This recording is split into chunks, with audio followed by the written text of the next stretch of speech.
Account से भी जुड़ा हुआ है और आपके रोजमर्रा जिंदगी से भी जुड़ा हुआ है। बात करते हैं साइबर क्राइम की और डिजिटल बैंकिंग की, क्योंकि इन दोनों का लिंक एक दूसरे के साथ जुड़ा हुआ है।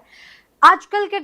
के टाइम में आपको बता दें कि डिजिटल बैंकिंग का काफ़ी ज़्यादा प्रचलन बढ़ गया है। हर किसी के फ़ोन में एक यूपीआई जो है, यूपीआई के ज़रिए ट्रांजैक्शन होती ही रहती है। लेकिन जिस तरीके से साइबर ठगी निकल कर सामने आ रही है, वो काफ़ी ज़्यादा हैरान कर देने वाली है। क्योंकि डिजिटल इंडिया जितना आगे बढ़ेगा, साइबर क्राइम भी बढ़ने की उम्मीदें काफ़ी ज़्यादा बढ़ जाती हैं। क्योंकि जितनी भी आधुनिक चीज़ें होती हैं, उन सभी में परिवर्तन देखने को मिलता है। तो अब क्रिमिनल्स भी हैं, वो साइबर क्राइम पर आके शिफ्ट हो गए हैं। और जिस तरीके से डिजिटल बैंकिंग का दौर काफ़ी ज़्यादा बड़ा है, काफ़ी लोग यूपीआई से अब बैंक ट्रांजैक्शन करने लगे हैं, पैसों का लेन देन अब ज़्यादातर ऑनलाइन हो गया है। तो अब जो साइबर क्रिमिनल्स हैं, उनकी पकड़ काफ़ी ज़्यादा बढ़ गई है और उनको क्राइम करने के अलग अलग तरीके मिल गए हैं। और लगातार आए दिन ऐसी खबरें निकलकर सामने आती हैं और ऐसे पैतरे और तरीके निकलकर सामने आते हैं जो साइबर ठगी में इस्तेमाल किए जाते हैं। अक्सर आपने देखा होगा कि खबरें सुनने को मिलती हैं, किसी को डिजिटल अरेस्ट कर लिया जाता है, वहाँ पर साइबर क्राइम किया जाता है उनके साथ, और कोई ऐसा लिंक भेज दिया जाता है जिस पर क्लिक करने के बाद आपका फ़ोन हैक हो जाता है और कई आपके जो बैंक डिटेल्स हैं वो साइबर क्रिमिनल्स के पास पहुँच जाते हैं। चाहे कोई भी आपका पर्सनल डेटा हो, वो सारी चीज़ों को ध्यान दिया जाए तो उन सारे डेटा को साइबर क्रिमिनल्स जो हैं आराम से अपने पास ला सकते हैं। तो आज के टाइम में जिस तरीके से ऑनलाइन का प्रचलन काफ़ी ज़्यादा बढ़ा है, तो साइबर क्राइम भी काफ़ी ज़्यादा बढ़ गया है। अब इसी को मद्देनज़र रखते हुए आरबीआई ने 3 नियम जो है लागू किए हैं और लगातार सतर्क रहने की लोगों से अपील की है। 3 नियमों का आज हम बात करेंगे, किस तरीके से आरबीआई ने साइबर क्राइम से अलर्ट रहने की सलाह दी है और वो 3 नियम क्या हैं जो आपके बैंक खाते से जुड़े हैं, आपके ऑनलाइन बैंकिंग से जुड़े हैं। क्योंकि इसमें सबसे अहम जो माना जा रहा है वो है केवाईसी। क्योंकि केवाईसी शब्द का ही इस्तेमाल कर केवाईसी का ही इस्तेमाल कर ज़्यादातर अब साइबर क्रिमिनल साइबर ठगी को अंजाम दे रहे हैं। क्योंकि आपको बता दें कि केवाईसी को लेकर काफ़ी ज़्यादा लोगों में टेंशन रहती है या फिर कई सवाल रहते हैं। क्योंकि केवाईसी जो है एक लंबी प्रक्रिया है और उसके स्टेप्स को लेकर काफ़ी ज़्यादा लोगों के मनों में सवाल रहते हैं, या फिर किस तरीके से केवाईसी पूरी की जाए, किस तरीके से केवाईसी कराई जाए, कहाँ से कराई जाए और केवाईसी कराने की पूरी प्रक्रिया क्या है, इन सभी को लेकर लोगों के मनों में सवाल रहते हैं। और केवाईसी से रिलेटेड किसी भी प्रकार की अगर आपको अलर्ट नोटिफिकेशन आती है तो वो काफ़ी ज़्यादा आपके लिए अहम हो जाती है। तो इसी का इस्तेमाल अब साइबर क्रिमिनल्स कर रहे हैं, इसी का इस्तेमाल अब लगातार साइबर ठगी के लिए किया जा रहा है। क्योंकि केवाईसी आपके सीधे बैंक अकाउंट से जुड़ा हुआ है, आपके ऑनलाइन बैंकिंग से जुड़ा हुआ है। आप ऑनलाइन बैंकिंग स्टार्ट नहीं कर सकते हैं जब तक आप केवाईसी नहीं कराएं। और केवाईसी को लेकर काफ़ी ज़्यादा आपको बता दें कि हाइप एक तरीके से बनाने की कोशिश साइबर क्रिमिनल द्वारा की जा रही है। क्योंकि केवाईसी को काफ़ी ज़्यादा अहम माना जाता है बैंक अकाउंट्स के लिए, ऑनलाइन ट्रांजैक्शंस के लिए, या फिर किसी भी प्रकार का आप लेन देन कर रहे हैं ऑनलाइन माध्यम से, तो बिना केवाईसी किए बिना आप ऑनलाइन ट्रांजैक्शंस वगैरह नहीं कर सकते हैं। तो इन सभी का फ़ायदा साइबर क्रिमिनल्स उठा रहे हैं। आपको बता दें कि कई दिनों से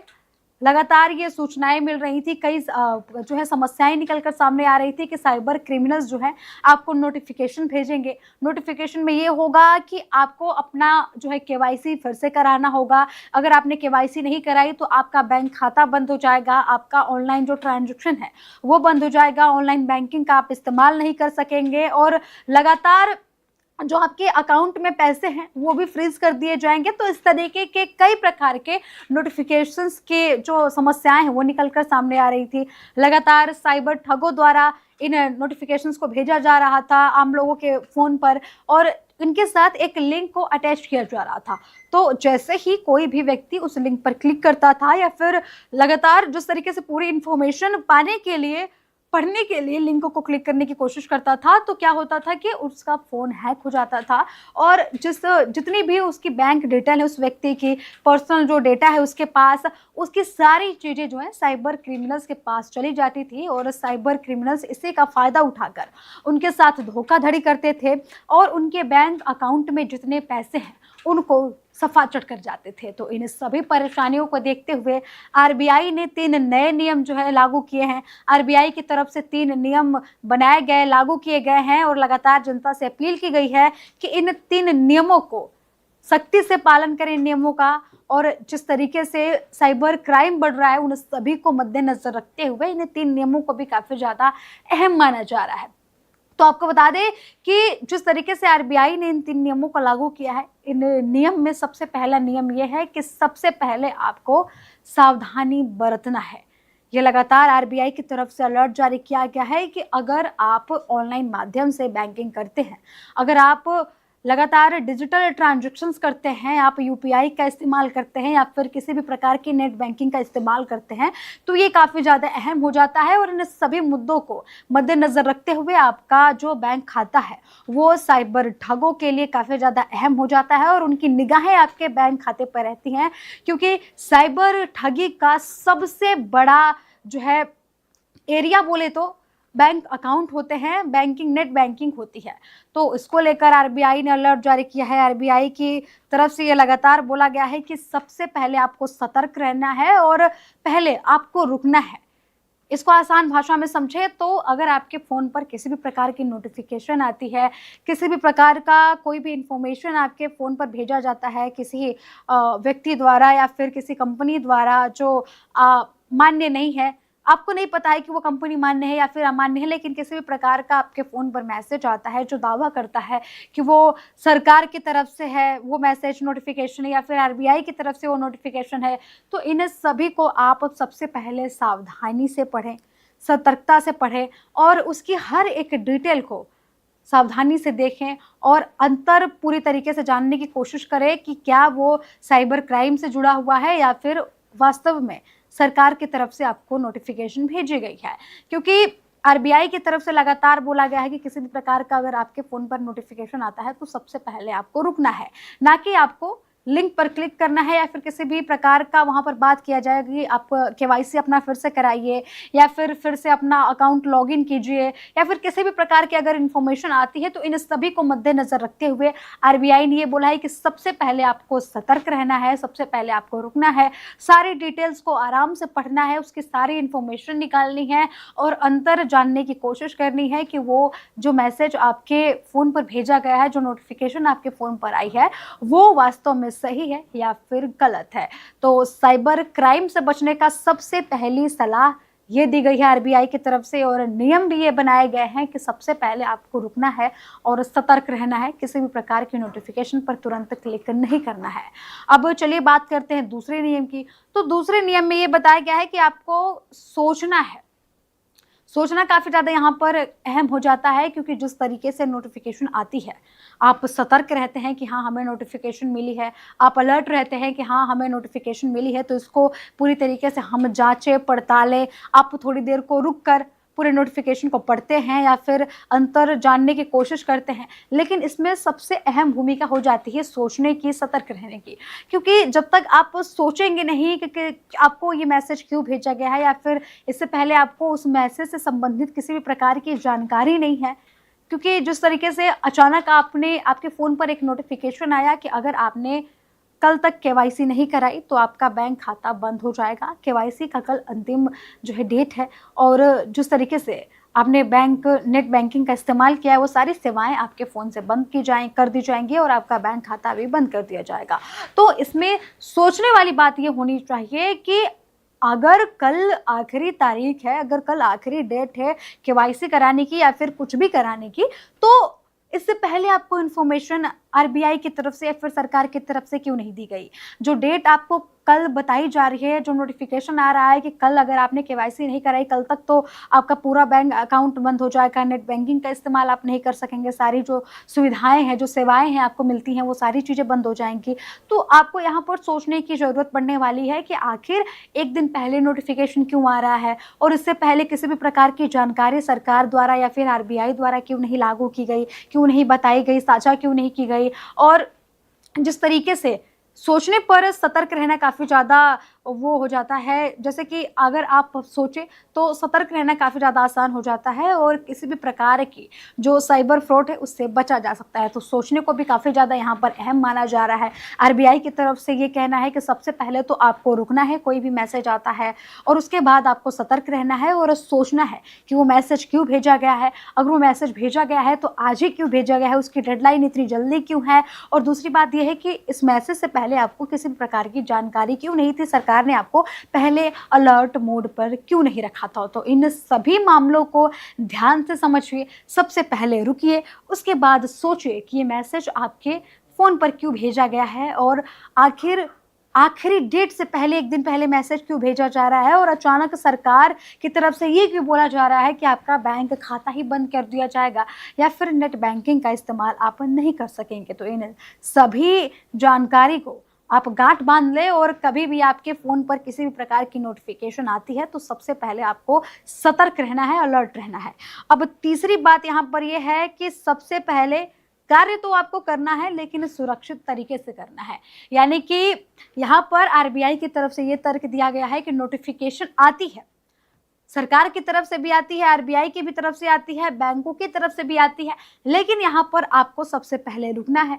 हर चीज़ को चेक करना है, हर एक पॉइंट को पूरी तरीके से नोट करना है और पूरे डेटा को पढ़ना है, समझना है, जो लिंक अटैच किया गया है उस लिंक को समझना है। और दूसरी बात ये बोली गई है कि सबसे पहले आपको सोचना है कि आज ही मैसेज क्यों भेजा गया है और जो मैसेज भेजा गया है वो वास्तव सरकारी मैसेज है या फिर लगातार ये साइबर फ्रॉडों की तरफ से काफ़ी ज़्यादा ये मैसेज भेजने की कोशिश की गई है। और जिस तरीके से बात की गई है तीसरे नियम की, तीसरा जो सतर्क रहने की सलाह आरबीआई की तरफ से दी गई है, वो दी गई है कि आप कार्य तो करिए लेकिन सुरक्षित तरीके से करिए। यानी कि अगर साइबर क्रिमिनल्स आपको मैसेज या फिर नोटिफिकेशंस भेज रहे हैं तो उस पर आप ध्यान दीजिए, सतर्क रहिए, कार्य कीजिए और उसको इग्नोर कीजिए, पूरी तरीके से अनदेखा कीजिए अगर आपको लगे कि ये साइबर क्रिमिनल्स मैसेज भेज रहे हैं। लेकिन आपको थोड़ा-सा शक हो कि वास्तव में सरकार ने अगर ऐसे नियम लाए हैं या फिर वास्तव में सरकार की तरफ से ऐसे नियम लागू करने की बात कही गई है, अगर आपने केवाईसी नहीं कराई या फिर किसी भी प्रकार की प्रक्रिया अगर पूरी करने की बात कही जा रही है, वो प्रक्रिया आपने पूरी नहीं की, तो आपका बैंक अकाउंट बंद कर दिया जाएगा, तो उसको भी लेकर आपको पहले सोचने की ज़रूरत है। उसके बाद आपको उस पर कार्य करने की ज़रूरत है। आप जाकर आधिकारिक वेबसाइट पर जाएँ, वहाँ पे जाके जानकारी निकालें। जानकारी निकालने के बाद अगर वो चीज़ मैच होती है, तो फिर जाकर आगे के कार्य को बढ़ाएँ या फिर आगे की प्रक्रिया को पूरा करें। अगर आपको किसी भी प्रकार की शंका होती है, तो उस प्रक्रिया को वहीं पर रोक दें और साइबर क्राइम से सतर्क रहें। तो आरबीआई की तरफ से बोला गया है कि सुरक्षित रहें, कार्य करें, लेकिन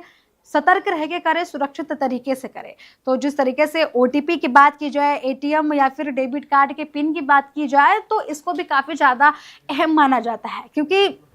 कभी-कभार मैसेज ये भी आता है कि आप अपने एटीएम का पिन बदल दीजिए। आपके फ़ोन पर एक ओटीपी आई होगी, उस ओटीपी को साझा कर अपने जो है नेट बैंकिंग को आप फिर से स्टार्ट कर सकते हैं, या फिर अगर आपने फिर से लॉगिन नहीं किया उस ओटीपी को इस्तेमाल करके या फिर उस ओटीपी को शेयर करके, तो आपका नेट बैंकिंग जो है बंद कर दिया जाएगा। तो इन सभी मामलों को मद्देनज़र रखते हुए आरबीआई की तरफ से 3 नियम ये लागू किए गए हैं और लगातार अलर्ट रहने की बात कही गई है। ओटीपी किसी के साथ शेयर ना करें और अगर आप अपने डेबिट कार्ड का पासवर्ड बदल रहे हैं, पिन बदल रहे हैं, तो इन सभी को ध्यान से बदलें और साइबर क्रिमिनल्स के नज़रों से दूर रहें और लगातार सतर्क रहें, क्योंकि आज के टाइम में जिस तरीके से डिजिटल बैंकिंग का प्रचलन जिस तरीके से बढ़ा है, डिजिटल इंडिया का दौर जिस तरीके से बढ़ा है, आपको बता दें कि साइबर क्राइम भी उतने ही रफ्तार से बढ़ा है। साइबर क्रिमिनल्स की लगातार नज़रें रहती हैं बैंक खातों पर और लगातार वो कोशिश करते हैं उन लोगों को साधने की जो वास्तव में इन मुद्दों में फँसने के दबाव में आ जाते हैं या फिर फँसने के चांसेस जिनके ज़्यादा रहते हैं, जिनके पास जानकारी का अभाव रहता है, जिनके पास महत्वपूर्ण जानकारियाँ नहीं पहुंच पाती, जो जागरूक नहीं रहते हैं, जो सतर्क नहीं रहते हैं, लगातार साइबर क्रिमिनल्स उन्हीं को फंसने की कोशिश करते रहते हैं। तो हर किसी के बैंक खाते पर साइबर क्रिमिनल्स की नज़र है, हर किसी के अकाउंट पर साइबर क्रिमिनल्स ने अपनी पैनी नज़र बनाकर रखी है, लेकिन आपको क्या करना है, आपको पूरी तरीके से अलर्ट रहना है, सतर्क रहना है और किसी भी प्रकार का अगर आपके फ़ोन पर नोटिफिकेशन आता है, आपके मोबाइल फ़ोन पर किसी भी प्रकार का मैसेज आता है, तो उसको सबसे पहले जांचें और उसके सारे डिटेल्स को खंगालें और उसकी पुष्टि करने के लिए आपको आधिकारिक वेबसाइट को खंगालना है, वहाँ से जानकारी इकट्ठा करनी है, उसके बाद ही आगे की जो प्रक्रिया है उसमें आपको पार्टिसिपेट करना है। तो आरबीआई की चेतावनी लगातार ग्राहकों को अक्सर दी जाती है। आरबीआई की तरफ से लगातार अलर्ट रहने की बात की जाती है और ग्राहकों को ये बोला जाता है कि आप किसी भी प्रकार की लेन-देन अगर कर रहे हैं ऑनलाइन माध्यम के ज़रिए, तो आपको पूरी तरीके से सतर्क रहने की ज़रूरत पड़ने वाली है। तो अब इन सभी मामलों को देखते हुए और साइबर क्राइम के प्रचलन को देखते हुए लगातार आरबीआई ने इन 3 नियमों को लागू करने की बात कही है और ये 3 नियमों को लगातार जनता से अपील की है कि इन 3 नियमों को माने और सतर्क रहने की पूरी तरीके से कोशिश करें। तो ओटीपी किसी के साथ शेयर ना करें, अपने एटीएम का अगर पिन बदल रहे हैं आप, अपने डेबिट कार्ड का पिन बदल रहे हैं आप, तो इसको भी किसी के साथ शेयर ना करें और पूरी तरीके से सतर्क रह के इन सभी मामलों में चेंजेस करें। बात करें नेट बैंकिंग की, तो उस वक्त भी आपको सावधानी बरतने की ज़रूरत है, क्योंकि कई प्रकार का डेटा आपके ईमेल पे आता है, आपके फ़ोन नंबर पर आता है। तो साइबर क्रिमिनल्स जो होते हैं ईमेल आईडी का भी इस्तेमाल कर साइबर फ्रॉड करते हैं, मोबाइल नंबर जो होते हैं उनका भी इस्तेमाल कर काफ़ी ज़्यादा साइबर फ्रॉड देखने को मिलता है। तो इन सभी मामलों को देखते हुए आरबीआई की तरफ से सतर्क रहने की सलाह दी गई है, चेतावनी दी गई है और ये भी बोला गया है कि अगर किसी भी प्रकार का अगर आपको मैसेज आता है तो सबसे पहले आपको रुकना है, उसके बाद आपको अलर्ट होना है, सोचना है कि उस मैसेज को क्यों भेजा गया है या फिर उस मैसेज का मतलब क्या है। उसके बाद आपको सावधानी बरतते हुए आगे के कार्य को पूरा करना है, उस प्रक्रिया को आगे बढ़ाना है। अगर आपको शक हो कि इस प्रक्रिया को पूरा करने से आपके बैंक खाते में किसी भी प्रकार की परेशानी आ सकती है या फिर आपके बैंक खाते में साइबर क्राइम जैसी चीज़ें हो सकती है, तो इन सभी को मद्देनज़र रखते हुए आपको उस प्रक्रिया को उसी वक्त रोकना है और लगातार आधिकारिक वेबसाइट पर जाकर सारी इन्फॉर्मेशन को निकालना है। तो केवाईसी के नाम पर साइबर ठगी लगातार की जा रही है और अगर आपके साथ भी साइबर ठगी हुई है तो आप इसकी कंप्लेन करा सकते हैं। इसके लिए भी आपको बता दें कि आरबीआई और सरकार ने कई जो है साइबर ब्रांच बना रखे हैं और कई ऐसे आधिकारिक वेबसाइट हैं जहां पर जाकर आप अपनी शिकायतें दर्ज करा सकते हैं। और रही बात साइबर फ्रॉड की, तो साइबर फ्रॉड अक्सर आज के डिजिटल ज़माने में हो रहा है, तो आपको सतर्क रहने की काफ़ी ज़्यादा ज़रूरत पड़ने वाली है यहाँ पर, क्योंकि साइबर फ्रॉड एक ऐसा फ्रॉड है अगर आपके साथ होता है तो ये सीधा असर आपके बैंक खाते पर डालता है, आपके जो है प्राइवेसी पे डालता है, आपके पर्सनल जो डेटा है उस पर काफ़ी ज़्यादा इसका साइड इफ़ेक्ट देखने को मिलता है। तो इन सभी को ध्यान में रखते हुए आपको लगातार साइबर क्राइम से अलर्ट रहना है और आपको किसी भी प्रकार की अगर आप नेट बैंकिंग करते हैं, आप किसी भी बैंक से जुड़े हो, आपका अकाउंट किसी भी बैंक में हो, आपको ये नहीं सोचना है कि हमारा बैंक जो है स्टैंडर्ड तरीके का है, हमारा हाई क्लास बैंक है तो हमारे साथ साइबर फ्रॉड नहीं होगा। साइबर फ्रॉड सबके साथ हो सकता है, तो इसलिए अलर्ट रहने की सलाह सरकार द्वारा और आरबीआई द्वारा सबको दी गई है और लगातार सरकार द्वारा ये बोला गया है कि आप अलर्ट मोड पर रहिए और किसी भी प्रकार की केवाईसी से संबंधित आपको मैसेज या फिर नोटिफिकेशन मिलती है तो इसकी पुष्टि करें, आधिकारिक वेबसाइट पर जाएं, उसकी जानकारी निकालें और तभी जाकर किसी भी प्रकार की केवाईसी को पूरा करने की कोशिश करें, क्योंकि आरबीआई कभी भी लास्ट मोमेंट पे आपको नोटिफिकेशन नहीं देगा और कभी भी आपको ऐसी नोटिफिकेशन नहीं आएगी कि अगर आपने कल तक केवाईसी नहीं कराई तो आपका बैंक खाता फ्रीज कर दिया जाएगा, आपके जो बैंक में पैसे हैं उनको फ्रीज कर दिया जाएगा या फिर आपके नेट बैंकिंग की सारी सुविधाओं को बंद कर दिया जाएगा। तो इन सभी को मद्देनज़र रखते हुए, इन सभी को ध्यान में रखते हुए आपको क्या करना है कि किसी भी प्रकार की अगर आपको नोटिफिकेशन आती है तो इन सभी बातों को सतर्कता से देखें और सभी जानकारी को पढ़ें, किस तरीके का आपको मैसेज भेजा गया है, क्या क्या डेटा आपसे मांगा जा रहा है, किस लिंक पर क्लिक करने की बात हो रही है, इन सभी डेटा को आराम से पढ़ें, क्योंकि अगर आप सतर्क रहते हैं और सोच समझकर इस पूरी प्रक्रिया में पार्टिसिपेट करते हैं, पूरी प्रक्रिया को समझते हैं, तो ये डेटा आपके लिए काफ़ी ज़्यादा अहम होने वाला है। और आपको बता दें कि जिस तरीके से आरबीआई ने ये नए नियम लाए हैं और सतर्क रहने की सलाह दी है, आपको भी काफ़ी ज़्यादा सतर्क रहने की ज़रूरत पड़ने वाली है। आरबीआई के इन सारे नियमों का पालन करें और लगातार सतर्क रहें। तो इन 3 नियमों को गांठ बांध ले और किसी भी प्रकार की अगर आपके फ़ोन पर नोटिफिकेशन आती है तो सबसे पहले रुकें, सोचें और उसके बाद उस प्रक्रिया में पार्टिसिपेट करें। अगर आपको लगे कि ये प्रक्रिया गलत है तो तुरंत अलर्ट हो जाए। आपके लिए काफ़ी ज़्यादा ये फ़ायदेमंद हो सकता है क्योंकि आपका बैंक खाता आपके लिए काफ़ी ज़्यादा महत्वपूर्ण होता है। किसी भी प्रकार के बैंक खाते से जुड़ी अगर डिटेल्स साइबर क्रिमिनल्स के पास पहुंचती है तो आपके साथ बड़ा साइबर फ्रॉड हो सकता है। आपके खाते में जो भी राशि है उसको तुरंत साइबर क्रिमिनल्स अपने खाते में डाल सकते हैं। आपकी छोटी सी गलती आपके बैंक खाते को खाली करा सकती है। और लगातार कई कॉन्सेप्ट आ चुके हैं साइबर क्राइम को लेकर। डीप फेक की बात करें, डिजिटल अरेस्ट की बात करें, कई ऐसे पहलू निकलकर सामने आ चुके हैं जो साइबर क्रिमिनल्स लगातार अपने क्राइम को अंजाम देने के लिए ला रहे हैं। कई तरीके के साइबर फ्रॉड अब मार्केट में आ चुके हैं। कई तरीके के साइबर क्रिमिनल्स भी आ चुके हैं कि जिनका अलग अलग तरीके से वो साइबर क्राइम को अंजाम देते हैं। तो इन सभी को समझने की जरूरत पड़ने वाली है क्योंकि आप साइबर क्रिमिनल्स को नहीं समझते हैं। साइबर क्रिमिनल्स का दिमाग जिस तरीके से चलता है, जिस तरीके से वो आपके डेटा को लेने की कोशिश करते हैं, डेटा को निकालने की कोशिश करते हैं, वो समझना काफ़ी ज़्यादा मुश्किल हो जाता है क्योंकि देखने में ये काफ़ी ज़्यादा रियल लगता है। जिस तरीके से वो नोटिफिकेशन भेजते हैं, मैसेजेस भेजते हैं, वो देखने में काफ़ी ज़्यादा रियल लगता है। ऐसा लगता है कि ये जो है सरकार की तरफ से मैसेज आया है या फिर आरबीआई ने ही आपको नोटिफिकेशन भेजी है। लेकिन अगर आप सतर्क रहते हैं, सोच समझ कर अगर कदम आगे बढ़ाते हैं, सोच समझ कर इस प्रक्रिया में आगे बढ़ते हैं तो आप साइबर क्राइम से बच सकते हैं। तो आरबीआई के इन 3 नियमों को समझ लें और आज ही अपने साथ इन नियमों को लागू करें और साइबर फ्रॉड से बचें। तो फिलहाल इस रिपोर्ट में इतना ही। मेरे साथ टीवी 7 भारत पर खबरों का सिलसिला लगातार जारी है। जुड़ रहे हमारे साथ। नमस्कार।